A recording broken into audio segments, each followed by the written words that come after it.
Good morning, YouTube. It's your girl, Miss Honey. I hope you guys are having a wonderful morning. Today is December 3rd, and we're going to be talking about the Storyteller. This topic for today's devotion comes out of Psalms 107, verse 2. The morning version is from the NCV Bible. N as in Nancy, C as in Charlie, V as in Victory.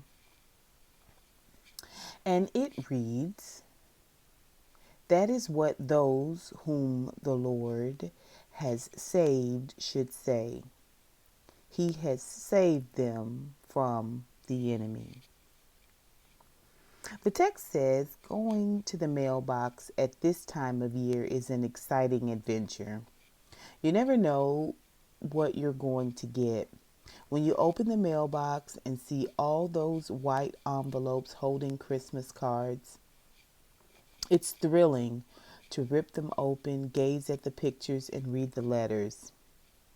Some families write pages updating you on every family member and vacation taken. Some friends have a picture with a simple quote, and others will ride along the middle with a picture and a quick update. Each of these tells a story. Your story changes as you do. Pray that it does. You keep your eyes on the storyteller. Pray that as it does, you keep your eye on the storyteller. Amen. The prayer for this morning is, Jesus, I love your story. I love that you are in my story. I ask for an opportunity to share some of my story today. Let me be a blessing to someone who hears it.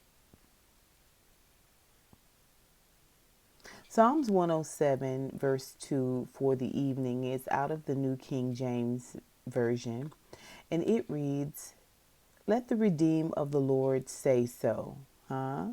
Yes, more familiar now, isn't it? Let the redeemed of the Lord say so, whom he has redeemed from the hand of the enemy. The text says, we all have a story to tell, a creative, intricate story designed just for us by the one who determines our steps. It does not matter if your card has a single picture of just you, or you with a husband, or you with a husband and 5 kids. It does not matter if your card has a picture of your apartment, your dream home, your convertible, or your minivan. It is a story that is beautifully yours, and one that should be nourished and nurtured every step of the way. Amen. The prayer for this evening is, God, you are so gracious to use me to continue telling your story. Thank you for giving me your word so I can read about Jesus time and time again. Thank you for also giving me a community that cares about stories. Let me be willing to share mine with those who will listen, and let me be a good listener of the story of others. Amen. The question for ourselves today, December 3rd, is reflect on your current story for a few minutes. What is your prayer as you continue on your journey? For me personally, I just want to be better. I want to be better. I want to be stronger. I want to be healthier. I want to be wiser. I want to be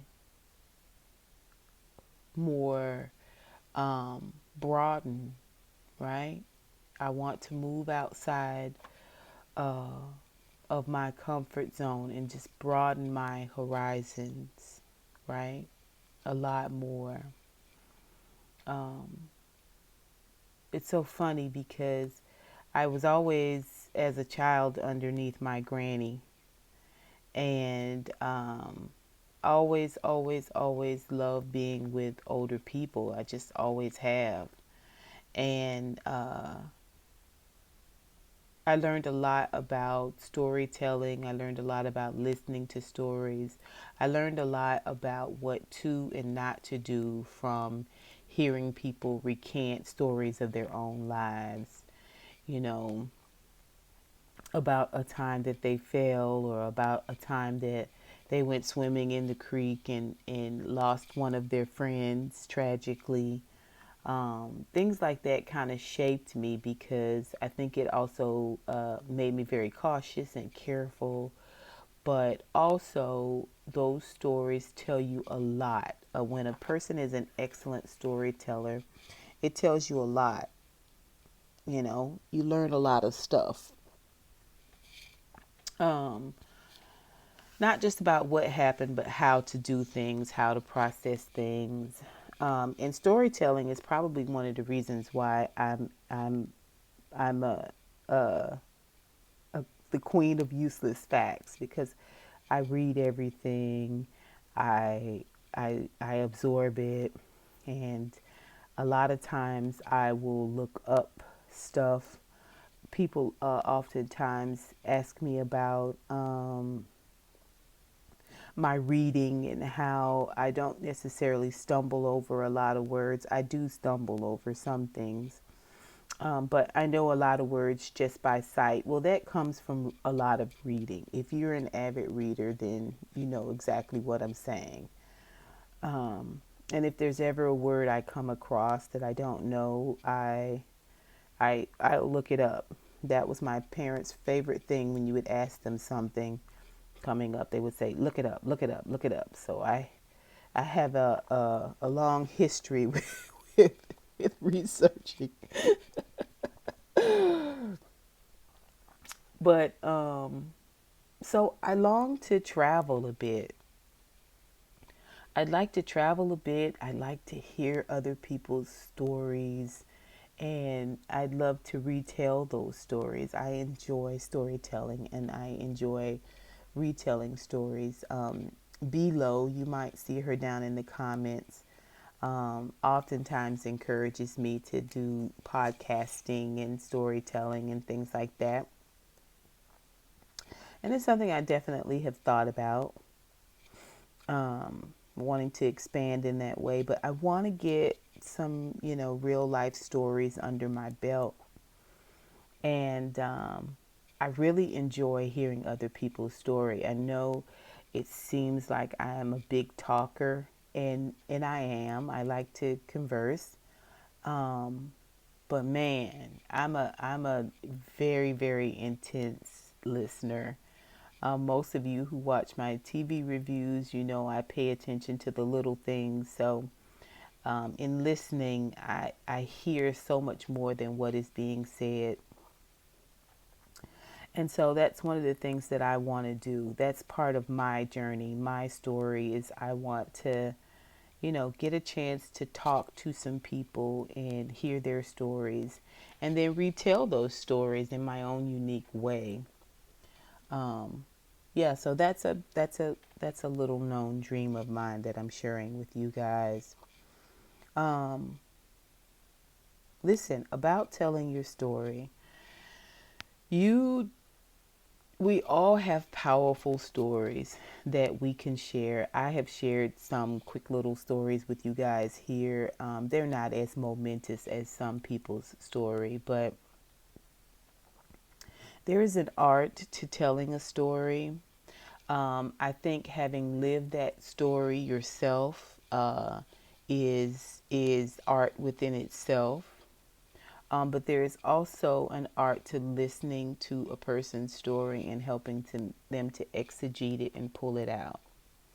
And so I encourage each and every one of you, if you've got a story of your own and you've not had the opportunity to either video yourself or to voice record yourself telling that story, whatever that story is. It could be your your battle with cancer or illness or disease. It could just be about, you know, how you felt going to the doctor, for your first pap smear. I don't know. Whatever momentous story that you have in your that you want to tell. I encourage you to record yourself telling it, right? And or video yourself, and you can just see what your visceral reaction is to your own story, right?